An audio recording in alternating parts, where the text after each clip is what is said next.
안녕하세요. 정별 변호사입니다. 여러분 그동안 잘 지내셨어요? 제가 판결을 보다 보니까 육아휴직 관련된 그 판결이 있더라고요. 근데 정말 중요한 내용이 좀 있어서 여러분께 말씀을 드리고 싶어서 급하게 촬영을 하게 됐어요. 우리가 육아휴직을 하게 되면은 급여를 받잖아요. 그런데 급여를 받는 기간, 그러니까 우리가 신청 기간이 있다는 거 혹시 알고 계셨어요? 이것과 관련해가지고 그 재판이 이제 1심, 2심, 그리고 대법원까지 이렇게 연결이 됐었는데요. 1심하고 2심의 판단이 좀 달랐어요. 그러니까 즉 무슨 내용이냐면 육아휴직 급여를 이제 1년 동안 신청을 할 수 있게 돼 있거든요. 그런데 그 기간을 넘겼을 때 육아휴직 급여를 받을 수 있느냐 없느냐의 문제가 있었어요. 그런데 대법원은 명확하게 1년의 그 신청 기간을 넘기면 받을 수 없다라고 판결했거든요. 근데 이제 이게 1심하고 2심의 결론이 달랐다고 했잖아요. 1심은 받을 수 없다라고 했지만 2심은 아니다, 받을 수 있다라고 했고, 대법원은 다시 한번 그 2심의 판단을 이제 뒤집고 아니다, 받을 수 없다라고 한 거예요. 이게 법의 해석과 관련해서 정말 중요한 규정이기도 하고요. 실제로 우리가 육아휴직하게 되면은 급여 받는 여부도 굉장히 중요하잖아요. 그래서 조금 말씀을 드리려고 오늘 이 사례를 가져왔거든요. 어떤 분이 계셨는데 이분이 2014년 10월에 출산을 하셨어요. 그리고 이제 2014년 12월부터 2015년 12월까지 이제 약 1년간 육아휴직을 사용을 하신 거죠. 그리고 휴직을 마친 이분이 이제 돌아오셔가지고 2017년에 2월에 신청을 하시게 된 거예요. 고용노동청에 내가 육아휴직을 다녀왔는데 급여를 못 받았으니까 급여를 지급해달라라고 신청을 하신 거죠. 그런데 그 고용보험법에 보면은 뭐라고 돼 있냐면 육아휴직 그 급여를 신청할 수 있는 기간은 육아휴직을 시작한 날로부터 한 달 이후 그리고 육아휴직을 끝난 시점부터 11개월 이내 이렇게 돼 있어요. 그리고 정확히 뭐라고 돼 있냐면 신청해야 한다라고 되어 있거든요. 이 신청해야 한다라는 이 규정의 해석에 문제가 됐던 거예요. 일반적으로 우리가 어떤 규정을 해석할 때 여러 가지 몇 가지의 원칙이 있어요. 근데 가장 첫 번째로 요구가 되는 게 이제 그 문구거든요. 그래서 일반적으로 법안을 딱 보실 때 해야 한다. 뭐 그런 의무, 뭐뭐 해야 한다라는 내용이 규정이 돼 있으면요.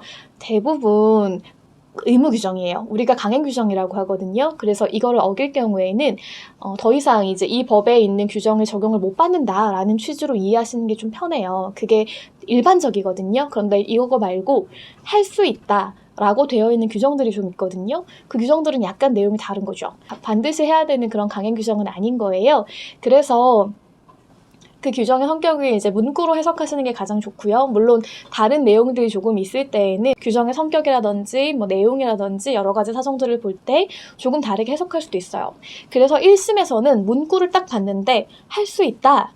라고 나온 것이 아니고 해야 한다라고 나와 있잖아요. 다만 예외 규정이 있는데 뭐냐면 이 1년의 기간 있잖아요. 이 기간 내에 뭔가 예외 사유가 있는 경우 그럴 때에는 육아휴직 급여를 신청할 수 없을 수 있잖아요. 예를 들자면은 본인의 뭐 부상이나 질병 같은 경우 그리고 병역법에 의해서 이제 국방의 의무를 이행하는 경우라든지 아니면 뭐 배우자라든지 혹은 뭐 그 부모님이 갑자기 부상이나 질병을 당하셨다든지 천재지변이 있다든지 이런 몇 가지 사유들이 있어요. 그럴 땐 우리가 그냥 딱 봐도 신청하기가 좀 어려웠겠구나 라고 이해할 수가 있잖아요. 그렇게 법에 명시된, 그러니까 시행령에 명시된 예외 사유가 있을 때에는 우리가 신청하지 않아도 이제 그 예외적으로 인정되고요. 다만 이 사유가 끝난 날로부터 30일 이내에는 신청을 해야 돼요. 그만큼 계속 해야 한다 이런 문구가 나오잖아요. 의무 규정이기 때문에 이 기간이 지나면 더 이상 받을 수 없다라고 본 거죠. 그래서 1심은 안 된다라고 본 건데요. 2심은 조금 다르게 봤어요. 2심은 그런데 육아휴직 요즘에 저출산 문제도 있고 사실은 이제 그러니까 지급을 해야 되는 부분이기 때문에 조금 유연하게 생각해야 되지 않을까? 이 30일이라든지 혹은 뭐 아까 1년 내 기간 같은 경우는 절차적 규정이니까 설사 중요한 부분이니까 조금 안 지켰다고 하더라도 날짜가 좀 지났다고 하더라도 복지 차원에서 지급을 해야 되는 것이 아닌가라는 취지로 판결을 하신 거죠. 대법원에서 이제 정말 고민이 된 거예요. 왜냐하면 요즘 정말로 저출산의 문제도 있고 육아휴직 관련된 부분에 대해서 급여를 받지 못한다면은 결국은 휴직하기가 굉장히 어렵잖아요. 그런데 최근에 맞벌이 부부도 정말 많고요. 급여를 받지 못하면 아이를 맡길 데가 없기도 하고 굉장히 난감한 경우들이 많아요. 그래서 고민을 해서 전원합의체라고 해서 대법관님들이 다 같이 모이셔가지고 함께 논의를 한 거예요. 그래서 우리가 이걸 어떻게 처리하면 좋을까 이제 고민을 하시다가 다수 의견 즉 8분은 아니야. 그래도 우리가 법안을 살펴봤는데 문구가 너무 명확하게 의무 규정으로 되어 있기 때문에 이것은 그 단순하게 절차적 규정이라고 볼 수 없어 라고 판단하셔가지고 강행 규정이라고 본 거예요. 그래서 이 1년이 지나가지고 청구하셨던 이 육아휴직 급여는 결국 받으실 수 없게 된 거예요. 그러니까 이게 정말 중요하거든요. 법에 이런 것들이 좀 있어요. 그러니까 급여든지 아니면은 뭐 우리가 항소를 제기한다든지 굉장히 중요한 여러 가지 것들이 있는데요. 중요한 것일수록 기간 제한이 있다라는 걸 생각하셔야 돼요. 그래서 내가 어떤 권리를 주장한다거나 내가 뭘 받는다거나 국가기관에다가 혹은 뭐 항소를 제기한다거나 그럴 때에는 반드시 법의 기간을 살펴보세요. 그래서 그 기간 내에 내가 하는 것이 너무 중요하고 반드시 기간을 확인하셔서 급여를 잘 받으실 수 있으면 좋겠습니다.